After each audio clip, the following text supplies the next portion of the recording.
Is this different from the last one? It is. Okay.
note that we did try to wait on him. And I said it was gonna be looking crazy. But we're gonna start the meeting here. Call this to order. We're gonna go ahead and get started with a roll call.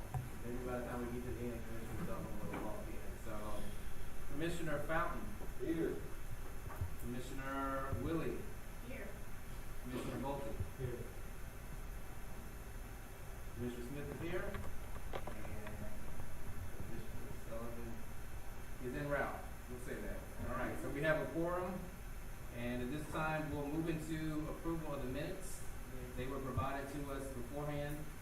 We've had a chance to read through them. Anyone have any modifications or amendments to the minutes as presented?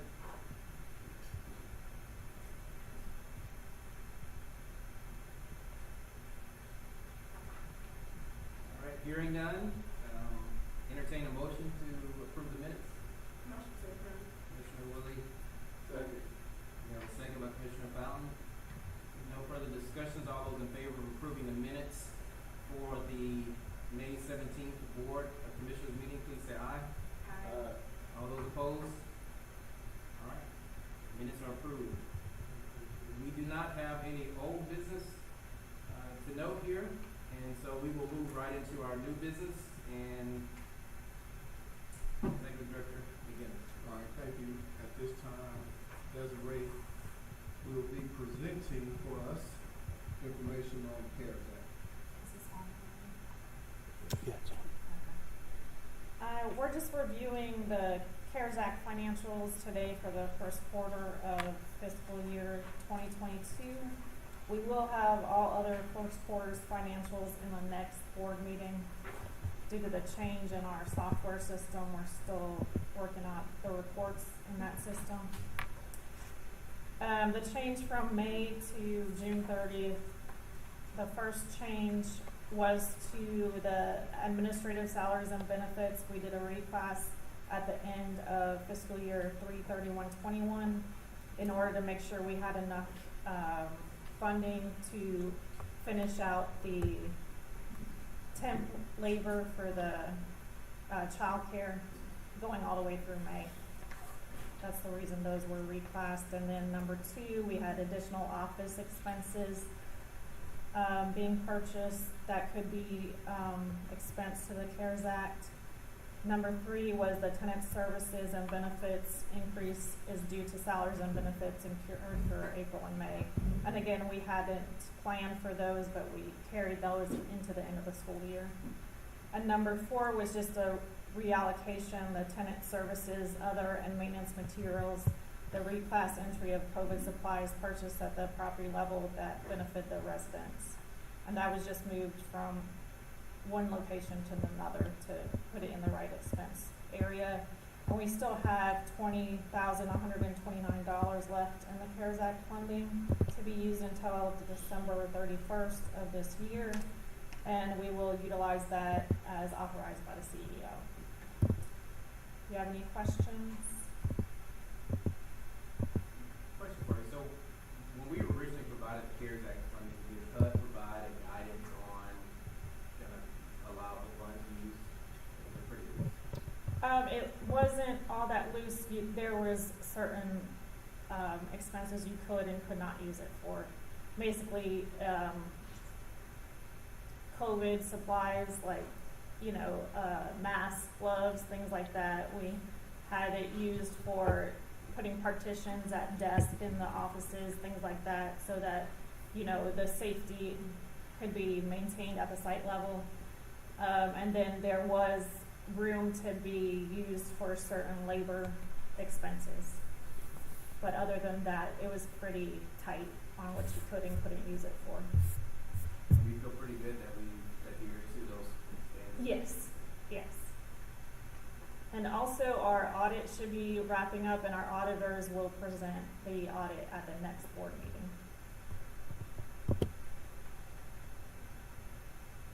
Any other questions? Okay, thank you. Thank you.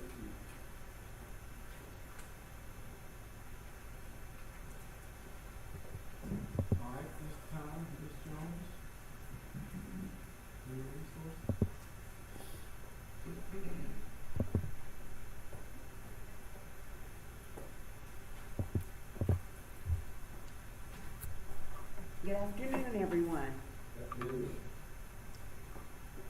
The request for board action that Human Resources has today is to act on a resolution for approval to amend Huntsville Housing Authority's Personnel Policy Manual, revising policy number C-07, Educational Assistance and Training.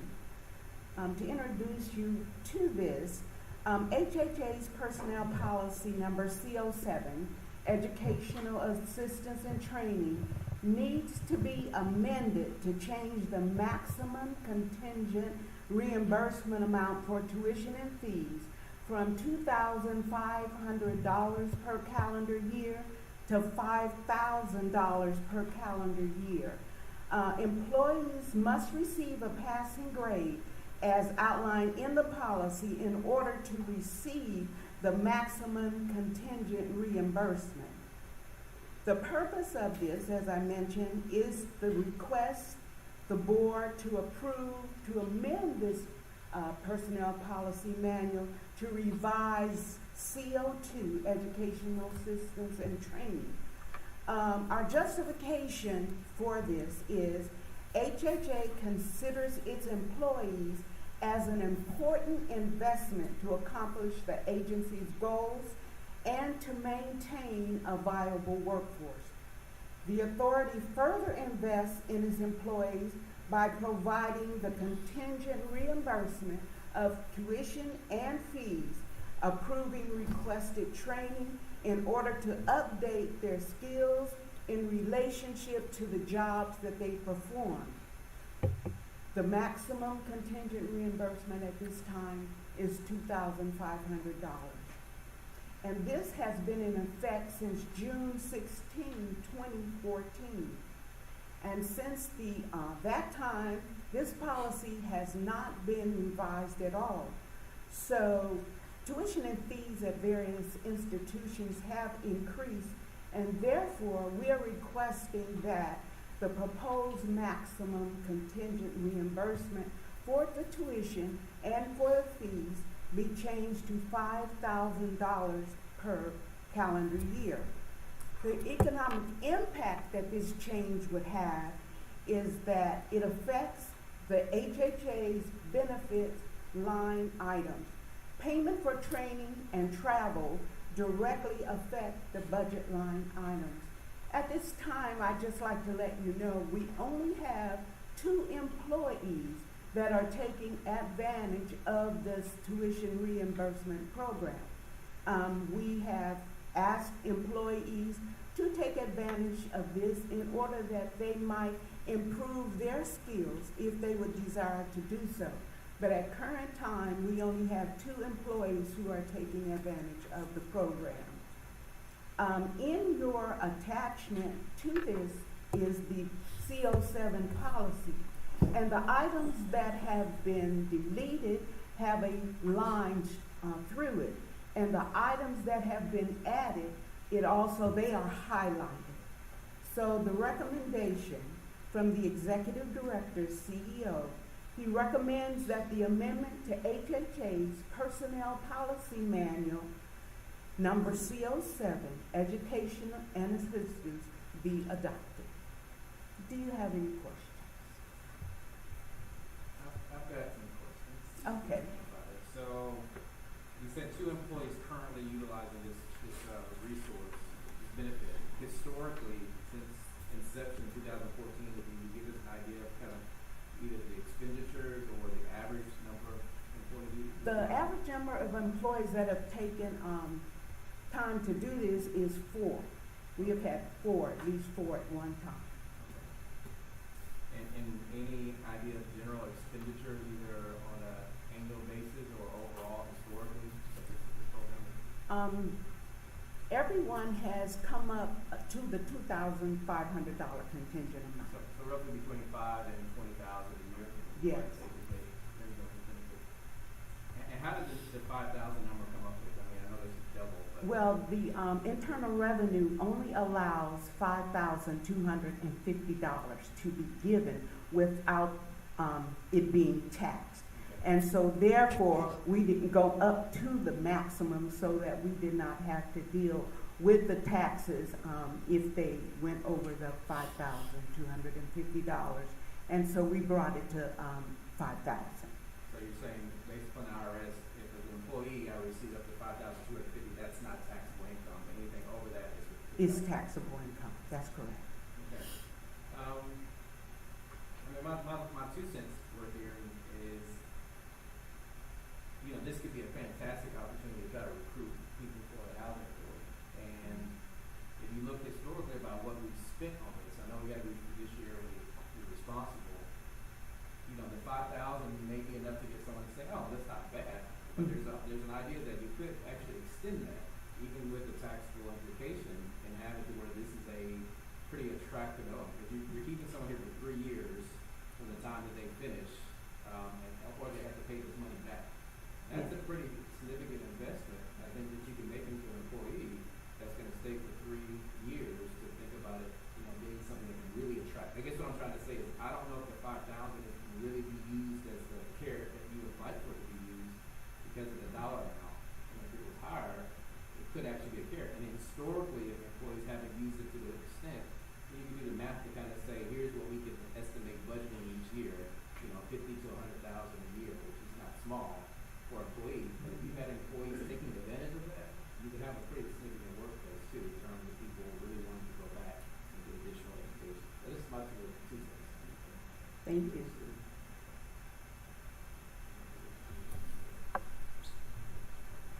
Well, it's pretty open. I mean, it says, the first part of it says study or training that is directly related to the employee's present job, or to the second part, to enhance the employee's potential. So if they wanna go to school, and if like somebody working in the maintenance department, and they start going to school, just so in general, they can advance their career with the housing authority, it's eligible. Yes. And when we have a new employee come in, we stress that to them also, about this educational assistance and training that we have. And, some are interested and some are not. But currently with the, employees that we have now, we have 2 taking advantage of it. Ms. Jones, thank you. You always do a good presentation. Thank you. Why do you settle on 3 years? You have to stay for 3 years. Why not 2? Why not 4? Why did you pick 3? When the committee looked at that, we decided on 3, and that's what the executive director wanted to do at that time.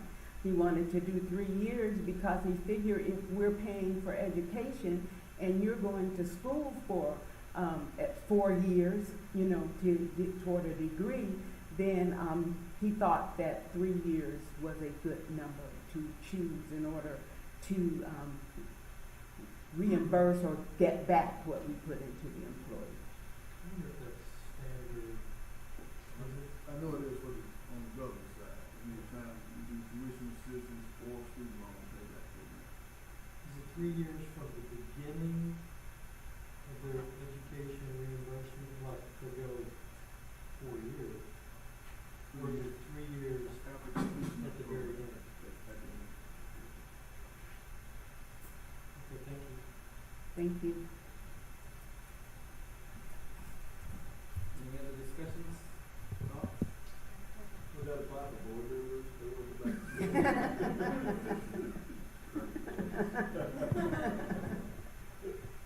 May the record show the answer is no. Okay.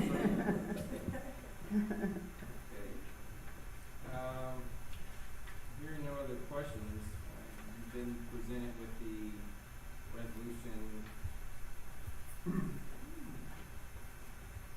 to amend the Housing Authority's Personnel Policy Manual to increase the educational assistance from 2,500 to 5,000 max per calendar year. Entertain a motion? Motion to approve. And a motion on the table to approve? Second. Second by Mr. Sullivan. Any further discussions? Hearing none, we'll call the question. All those in favor of approving resolution to amend the Housing Authority Personnel Policy Manual, Education Assistance and Training Program, please say aye. Anyone opposed? Hearing none, the resolution passes. Thank you. Thank you. Thank you.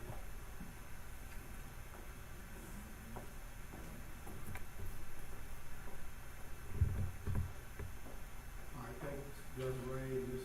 Jones for your reports. At this time, I wanted to introduce the board to our new deputy director who will be starting next week. And I hate to put you on the spot, but if you have anything you want to say, you can do so at this time. You can, and I wish I would have said that when we talked. But,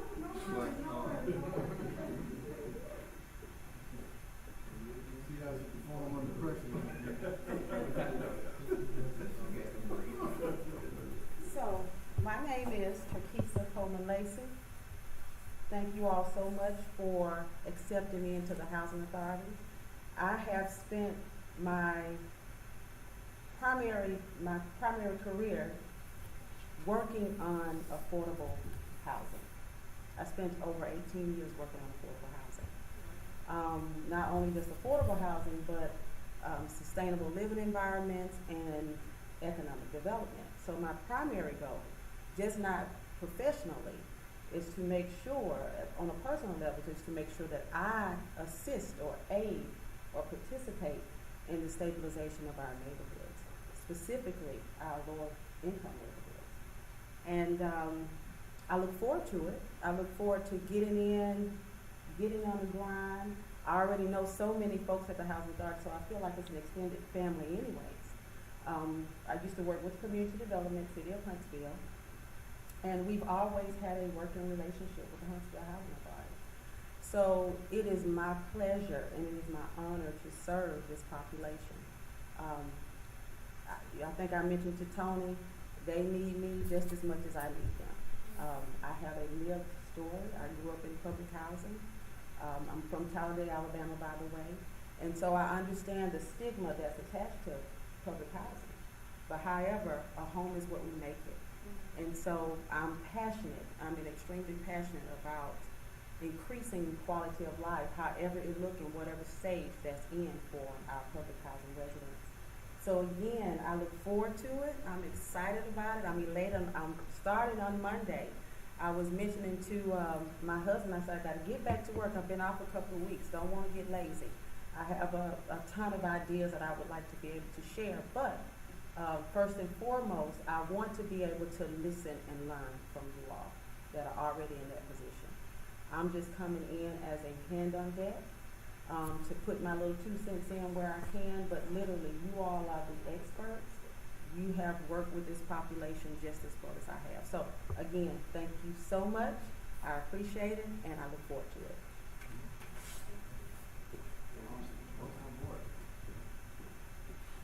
And I'm so not used to these quiet meetings. I'm so quiet. They're not always. They're not always as quiet. Okay. Thanks, I appreciate that. I definitely appreciate that. And, you know, one of the things we'll talk about a little bit later in our strategic plan is we really wanted to forge relationships with the city. And one of the things that Terkesa talked about was, well, how do you know what to ask the city if you don't have somebody who's in the city or who's from the city to know what to ask for? And that's some of the things that we're definitely going to be kind of hitting the ground running to figure out what we need to ask for and what's available so that our residents can get that opportunity to go to the next level. So looking forward to that. Next, I wanted Mr. Norman to just kind of give us a really quick, brief update on some a situation that we have over in Lincoln Park. Good afternoon. As you may remember, we received a grant, $1 million grant from HUD for lead-based paint testing and abatement. Our testing is ongoing, and we have so far tested Brookside, Butler Terrace, and it is ongoing at Lincoln at present. There's not been anything real concerning found so far. Most of the hits that they're coming up with are on clothesline poles, porch columns, metal objects that are outside the apartments. Nothing is being found inside the apartments, with the exception of 2 apartments at Lincoln Park when they did dust sampling on the floors. Out of 20 apartments tested at Lincoln, 2 came back with levels exceeding the tolerance. So what it means is those 2 apartments have to have the floors cleaned professionally and then retested for clearance. Also, we are authorizing another round of random tests to be done at Lincoln Park to involve a different set of apartments to see if we have any of those types of hits come back on those as well. That will tell us more about how widespread that may be.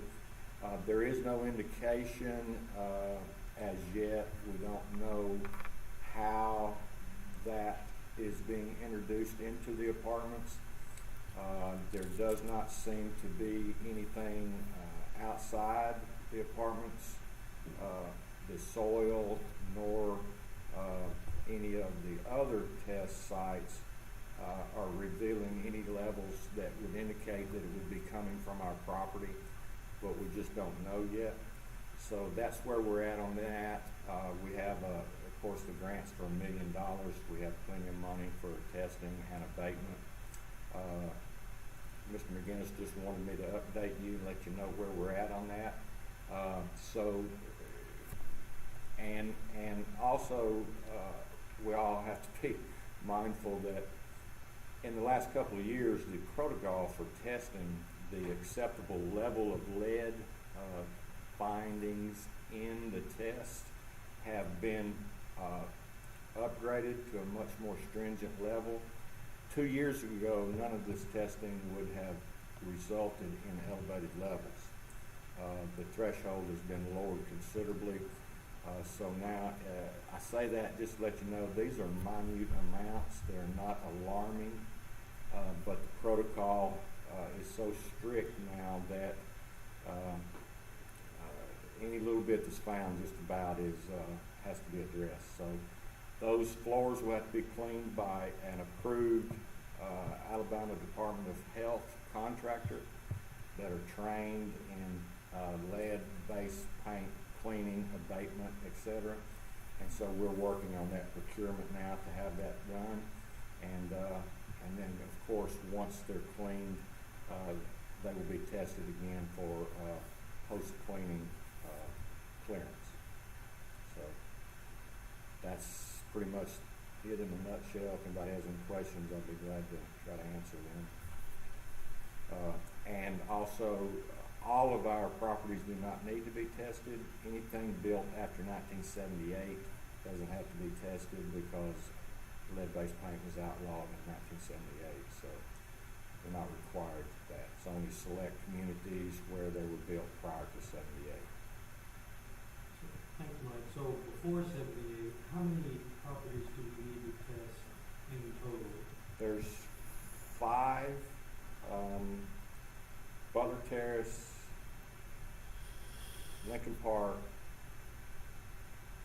Brookside, we have Stone Manor, and we don't know when the houses were built. I think the houses in Meadow Hills that we have, the scattered site houses were built prior to 78 also. So do you know what percentage were completed so far? I don't know what the percentage is. Butler Terrace and Brookside are complete with the testing. We're awaiting those test reports back to us so that we will then know if there's any need to do any abatement on any of the buildings. Lincoln Park, the testing there is still ongoing, so they won't be able to compile that report until they're finished. But we're waiting on those reports from Brookside and Butler Terrace now. Northwood should follow that too. Yes, Northwoods is in that too, that's correct. So, you know, it might be good to get a periodic status report that says we've got 1,000 homes or apartments that we have to test, and we so far we've tested 50% of them, and so far we've only had 2. You see what I'm saying? Sure, Is that, we can do that, that's not a problem. at some point, maybe just 2 out of 100%, you know? The only reason that I know of those two now, or that we know of those two, when a lead hazard has been identified, then they have to, we can't wait on the report, they have to immediately notify us. And we have 15 days from the time that they report it to us to notify the residents and let them know that it has been identified. And we are working on, right now, on how to assimilate that information to those residents, how we're gonna do that, and how we're going to get the residents relocated for a period of time until that cleaning can be done and they can be reoccupy the apartment. So as soon as we get reports back on numbers of identified areas, then we can let you know. We can create a report that shows how many apartments at each site and what's been found, so that and until we get those reports, we really don't know anything to report. So Yeah, that's right. I just want to stay ahead of any potential external questions or anything like that. that's why we're strategizing on how we're going to approach the giving the information to the residents and the community maybe at large, since it is a sensitive topic. So. Right, 'cause I kinda got, I climbed on those poles for like 20 years, I didn't know about it. Yeah, That was that was That's true statement, but, So, in that communication for residents, you're also gonna be notifying even residents where there was no issues, I mean, right, and that's part of the thought process, just kind of letting folks know. No, because it wasn't elevated, and it was, a small portion of it, we're gonna actually go directly to the people individually who were in there. I guess I'm just thinking about it from the standpoint of, you did a great thing, you got this grant, you tested from there proactively, you've gone out to places, you found out that the majority of our locations, there are no issues or concerns. I mean, that seems like something that you wanted to let people know. They may not act on it or do anything about it, or maybe just, be a note, but, just sometimes people will hear about the bad things and don't necessarily hear about the good things. So I think that's a good thing. And then they put somebody's mind at ease. Somebody may read an article about lead and wonder how their unit is, but they got notification of things like that. And also as a note, we did this very same activity back in 92, 93.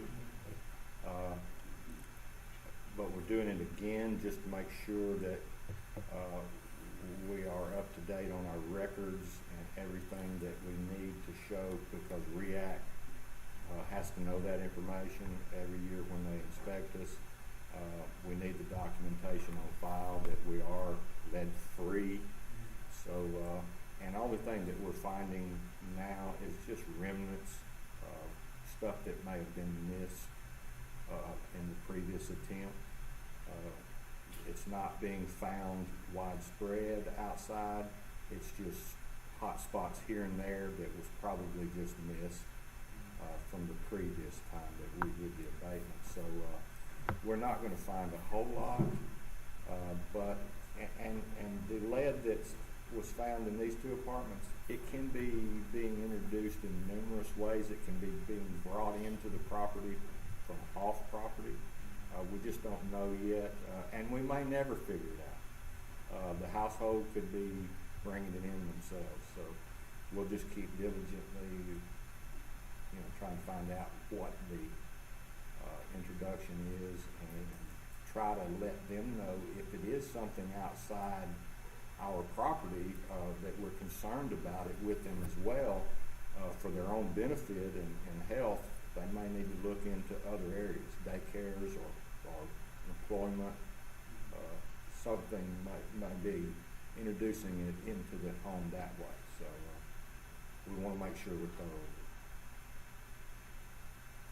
Was the grant something that was competitive that we applied for, or something that HUD just kind of provided to us? It was an additional grant to the capital fund program that HUD provided. They were competitive in nature, as HUD only had X number of dollars, and you could apply up to $1 million. You did not, if a housing authority didn't think they needed $1 million, they could apply for 50,000 or 500,000, whatever they thought they needed. We just went for broke and got as much money as we could. That may kind of bite us a little bit. We may wind up having to send some of it back, but we wanted to have plenty to make sure that this time we can say with all confidence that we are lead free. And hats off to you for that. So, I mean, you know, sometimes people let money go by that's offered. The fact that you saw it as an opportunity, you went for broke with it, and you got it all, $1 million. Hats off to you guys for this. Thank you. Okay. Thanks. Appreciate that, Mike. At this time, I would like for Kenny Anderson to come forward and just talk about our final plan that we put together, our strategic plan, and then we'll talk about that for a minute.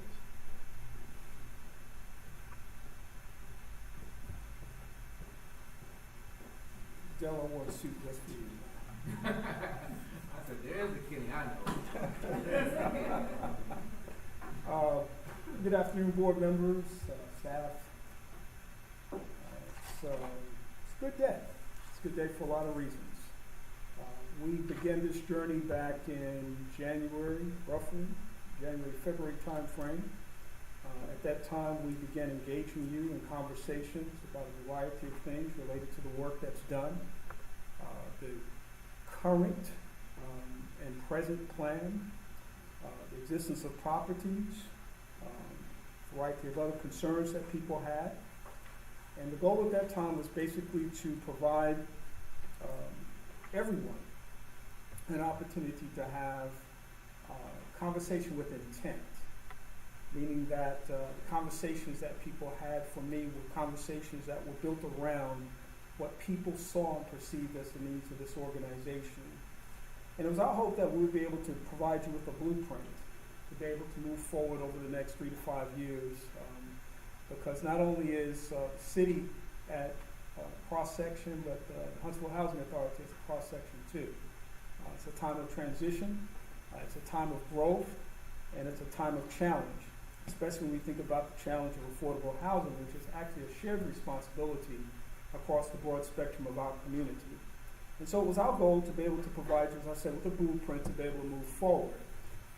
I am very pleased with the outcome of that process, primarily because this is a reflection of what you have seen as the biggest challenges as you move forward. You are engaged in this arena every single day, especially the staff members, the board with oversight. You are dealing with these particular issues firsthand in the trenches every single day. So you have as much information about what needs to be considered and what needs to be thought about as anyone. My recommendation for taking this forward is basically to make it what I think it is, which is a living document. This is not the end of a process. In fact, for me, I kind of see this as the beginning of a process. So in many ways, this is once again a transition. You've had 4 or 5 months now to think about this, to engage in small conversations, one-on-one conversations, large group conversations, and provide input after input after input, which is what is reflected here. But now what happens to this is really going to be dependent upon what you do on a daily basis. And I think there's a responsibility at 3 levels. I think there's a responsibility for the board as it relates to this living document. I think there's a responsibility as it relates to the staff. as it relates to a living document, and it's also responsibility for the Affordable Housing Advisory Committee to make sure that this isn't something that happened and kind of sits to the side and people refer to it from time to time. I would strongly recommend that departments use it on a regular basis, especially at this time that it should have it, to really take a look at what you're doing internally and make sure that strategies, objectives, and goals line up with the vision that you have for the success of the Huntsville Housing Authority, and then subsequently each aspect of the administrative team as well. So this is the document. I think everybody has a copy of that right now. It is I think a rather succinct document. Our first draft was a little bit more, well, it had a lot more in it, but we thought that we took another look at it and streamlined it so that now you have the facts. This is the basic foundation of what you have asked for and what you need. And so this is less of a presentation today than a delivery on the goods that you authorized earlier this year, and this is the product. And I hope that you will be satisfied with it. Satisfaction, again, will not come in just saying, here it is. Satisfaction will come in how you utilize this process on a regular basis. And you, of course, have an extraordinary opportunity to do that. I'm excited to hear two things today, especially the increase of the Educational Assistance Program, which I think is going to be quite significant. That has been addressed, actually, in the strategic plan. I'm also very happy. I'm sitting back here with Terkisa, my former co-worker, not realizing she's my former co-worker and that she's moving on to greener pastures. And so certainly will support you in that effort too. But I think that your transition is critical to this process. And I think that certainly the comments that you made reflect the journey that you're about to experience here. And I think you're going to be very valuable and very important in interpreting this strategic plan and making sure that it becomes what it's designed to be. I'm happy to field any questions. If you have questions, I'm happy to listen to any comments if you have them. But this is the document, and I'm presenting it to you today.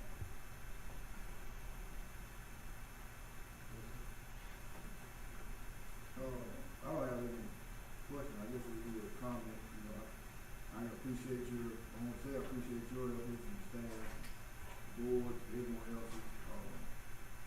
Looking through, doing the last one and being able to swim through this and not as a leader of any organization, not be able to hand new individual product that in the things they have a little good insight or understanding the vision of the organization. So I believe you can hand that business to appreciate anyone else and can't live it. And they'll understand the vision of how, as you stated, it's a written document, so it may be changed down the road or some tweaks, but I think we got a good road out there. So thank you. Yeah, not to belabor that point, but it reinforces what I really believe as I look at what's happening in our city. Our city is changing rapidly, and it is important for us to stay on top of the kinds of changes that are taking place. And they're taking place across the whole spectrum of the community. It's not just one sector. Every aspect of our community is going through some form of transition. And, with those transitions come growing pains and challenges that are going to be presented that may not be reflected here. I think in essence it is. I mean, affordable housing is a conversation that you have on a regular basis, but it's a conversation I have on a regular basis through the Office of Diversity, Equity, and Inclusion. It's a conversation that other people are having in the community constantly in terms of the end product versus the start of the product, whether that's the person building the homes or the person needing the homes. So that, I think, if you talked about what are the three top things in Huntsville going on right now, I think every conversation would include affordable housing. And you all are the crux of that, and you're drivers in that. And what happens in terms of the success of that process, the outcome of that process, is going to largely be determined about what happens with the Huntsville Housing Authority in partnership with the city of Huntsville and all of the other partners out there. So you're absolutely right.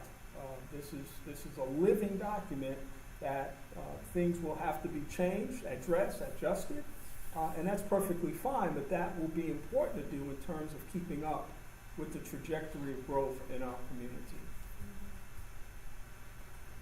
A comment. I remember when, Dale first started mentioning we need a strategic plan, and then I missed the first meeting, I had the second one, and just the process of it all was like good for me, because I learned a lot how we just went in and planned everything and talked it out, hashed it out. This is amazing. I'm glad that we have this. I haven't even went in detail with it, but just looking through it, I mean, if I didn't know housing authority, I know it now. So this is a great, I don't want to call it a blueprint, but this is a great start for Huntsville Housing Authority, so great job. This is good. And I see how important, when you said it, now I see what it wrong do. So, yeah, this is great. Well, I think back to the meeting we had in November of 2019, was it? Or was it December? Somewhere. Anybody remember? Yeah, I remember. It was November at Drake, and it was a conversation about team building and organizational development and that type of thing. And of course, the question of strategic plan came out of that. And I too remember the conversation around strategic plan. Remember some comments that Dell made about what role the board would have in that process and how that process would actually evolve and become a reality, and how it would instruct the housing authority moving forward as it evolves. And didn't know at that time that I'd be the person in the center of that, but was certainly willing to be that person in some way or support it in some way. I want to emphasize once again how valuable it was that everyone I spoke to spoke with a level of openness, honesty, and transparency that was essential to putting this in place. When you have an opportunity to talk about putting a strategic plan together, you're really talking to people's hearts about what they're doing every day on the ground. Not just their heads. We have the intellectual policy, decision-making stuff. We got that down pat. But what are people feeling about what they're doing? And what are they seeing every single day? And it would have been counterproductive for me to have people say what I needed, what they wanted me to hear, rather than, or what I wanted to hear, rather than what needed to be said. And at every step of the way, whether it's the board, the staff, the Affordable Housing Committee, everybody said what needed to be said. And they laid the vision out for where this process needs to go. And I don't want you all to take that for granted. I'm not suggesting you are, but I just need to emphasize that, because so many times people are reluctant to invest in a process because they want to divert the responsibility for the end product to someone else. And in this case, I saw everyone in this process as a partner in terms of what they were contributing to the process. Some amazing suggestions, some amazing ideas, and some I hope that you will still consider. The name change is not talked about a lot here. It's referenced, but I think you all still should think about the value of that. As I'm talking to the board now, I think the board should give some serious thought to the name of the organization. I'm not going to recommend a change in the name, but I think there's merit in talking about it and assessing the landscape in terms of the larger perception, because the perception of the organization will not change just because we want it to change. It will change because of the operational aspects of what happens on the ground, and that truly can be reflected in the name. Names mean things, and as much as anything, I think that suggestion, as we talked about it again in smaller groups, had a lot of merit. But as I said, although it wasn't like the recommendation, I think that's something that still should be done. So again, living document with lots of things on the table. Yeah, Kenny, thanks for facilitating this. But let me say, and I've told Tony this is a housing authority document. So who keeps the master? Because I suspect as being a living document, well, if I mean, just flipping through it, I see a couple of numbering issues that aren't correct. Probably not worth reprinting the whole thing. But as we find or change the content, we need to make sure we have a good control, versioning control, who has it. We don't wanna get 2 years into it and somebody goes, well, where is it? You know, who's got it on the computer? That kind of thing. So we need to confirm that, just the process. But there is no doubt this is very valuable, good content, good, as they've mentioned, for anybody to quickly learn about what our mission is and purpose. And so I think, thanks for leading us on the journey to get to a destination. A destination that may be tweaked, as we go along. Thanks for doing it. Tweaking is, that's the living document piece. Tweak as much as you need to. And I would imagine you will have to and want to. I would like to propose something in this kind of resolution that maybe for next month. I mean, in order for us to drive this home the way the king is saying, the king aggravated, and that's the document process. And I know we've all seen too many strategic plans that the effort gets put into it, and then gets put on the shelf. And we need to do our part and make sure that's not the case. So I would like to propose that we think about a resolution next month after everyone's had a chance to really read through this document. And we have a resolution on the table next month where we formally adopt the strategic plan. And I'd like to maybe even add another element in it where it is the expectation that the executive director on an annual basis will deliver an update on where we stand with the strategic plan. And that we formalize that in a way that we would have proposed for maybe next year. If anybody has any objections to that, then I know we talked about that. Excellent recommendation. And that, of course, I think speaks to follow-up that's necessary for the creation of any document like this. You're absolutely right. Far too many times these documents fall into black holes, and with good intent sometimes too. But when you have a stated resolution on the table, you have a point of reference and accountability, and I think that's extremely important. And it's a shared accountability at that point that people can hold one another accountable for and to. And so I think that's an excellent suggestion. And I think that's what you would expect anyway on the executive director's part, that he would come before this board at least once a year to be able to brief and share. So yeah, excellent suggestion. I would go so far as to say, just have a small procedure of getting input from the board and maybe the staff to put into the annual record. Let's say you do it in a December meeting. Everybody should know that's kind of when it's going to be finalized. So if I've got changes, what do I do with them? How do I get them to you? How do you make sure you've got everybody's changes or enhancements and, just some kind of a short documented process? Yeah, I would imagine from the administrative level, that would be your executive director and deputy working together with the department heads in a very similar way to how we subdivided the department heads in this situation. And, instead of just taking a kind of collective staff, we just kind of, what's happening here, give me your feedback here. So I would imagine that's a rolling process that would take place over the course of the year. And in a very strategic and intentional way, because of this resolution, that's something, again, from an accountability standpoint, your administrative team is going to make sure it happens. Yeah, and I don't want to recreate the creation of this again, but, just some kind of a documented process so we know how to get changes into the next version.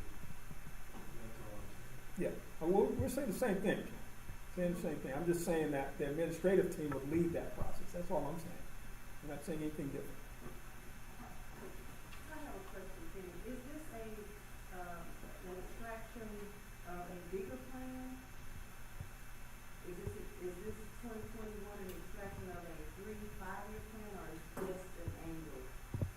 The intent was to have a plan that would reflect the next 3 to 5 years.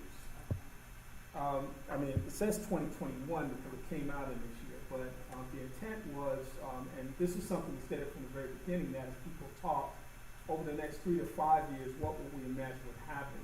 But again, I mean, you know, that's why, you know, and if you just think about it for a moment, it's the same strategy. You know, when I was Dean of Humanities and Social Sciences at Calhoun, for example, we had an annual review of departmental functions, and at the same time that we had that annual review, we had a long-range vision. So we were like, within 3 years, this is what we want to see happen. But we, on an annual basis, and even sometimes on a quarterly basis, made sure that we were being accountable to that process. And so, with the many challenges being faced in our community in terms of the growth, the affordable housing, and more, you know, whether those are financial challenges or otherwise, perception issues or otherwise, I would expect that there would be changes in any document that's created over a period of time.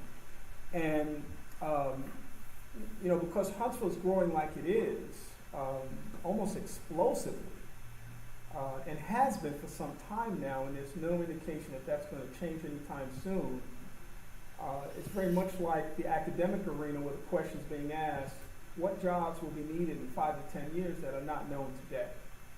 And so if I'm thinking about this kind of a product, I'm thinking about, okay, here's where we are today, but let's try to see out a little bit.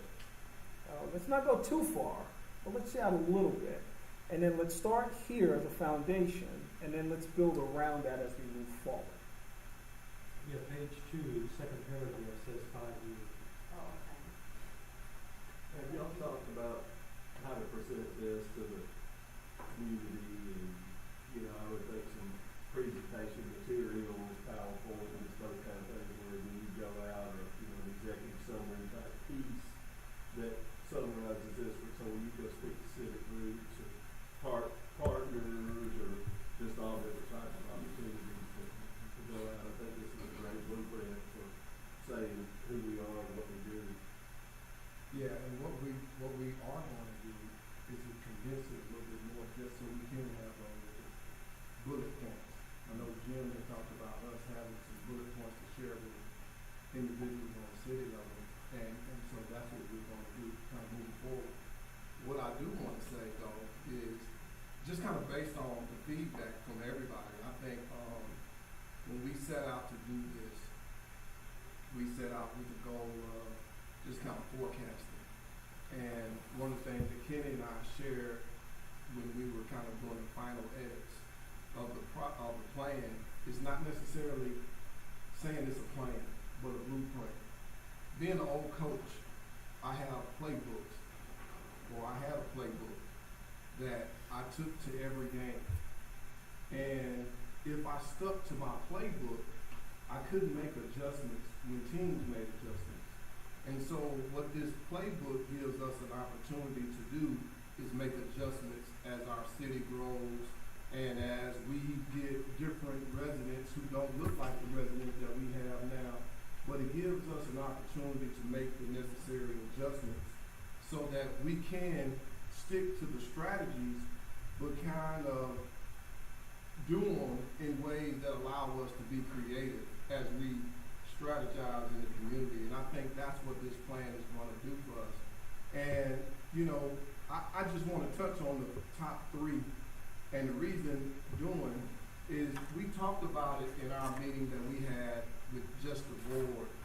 And Dale had mentioned somebody that he worked with that always used to say they want to work themselves out of a job. And so we started looking at how we can, you know, take strategy number 3, which was number 1, and we could regroup these things. And I was driving a couple of weeks ago just thinking about the strategic plan and where we are as an agency, and just thinking about the community as a whole and where we've been. I really feel like as a community we've dealt with a lot of symptoms of the real issue. And I think for us, we've never as a community dealt with poverty. And as a housing authority kind of leading out in this effort, we gotta do all that we can to promote and achieve a stronger commitment to self-sufficiency, because if we don't do that, then we're gonna continue to deal with the symptoms, and we're not gonna see people go to the next level. And so I think our plan, if we know that as a board and our staff knows that everybody's on the same page with promoting self-sufficiency, but we also talk about us not being able to do this by ourselves. So forging collaborative partnerships, especially with the city and other agencies who can do a lot of things that we can't do, is going to be critical. But as we sit at the table, we know what our goal is, to promote self-sufficiency, so we go in knowing that, but we also help our partners understand that this is our goal. We're trying to really get people up and out. And then finally, the one that I want to talk about is, okay, until they get to that point, what can we do to make sure that the places that they're staying right now is taken care of? And so I just think those are really key goals and strategies as we move forward, to understand who we're serving, how we're gonna serve them, who's gonna be at the table with us, and then just helping people have a sense of dignity about where they live right now. And that's gonna drive our plan. Mike Tyson once said, everybody has a plan until you get punched in the mouth.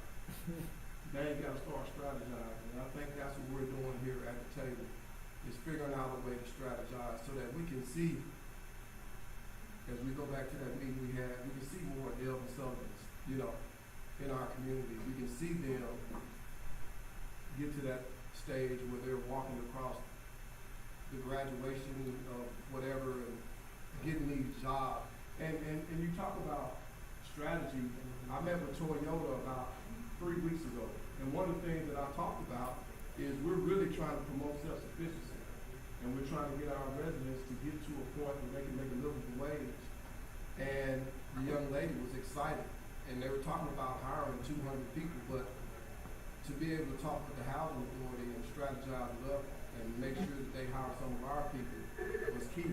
And then looking at what we did with strategic goal number 7, already increasing the stipend that we're giving we're already doing it, and now this plan is just gonna help us do it even more. Do it better, so I'm excited about it. Okay, all right. Anything else, or we? I'm good. Okay. Thanks, Steve. Thank you.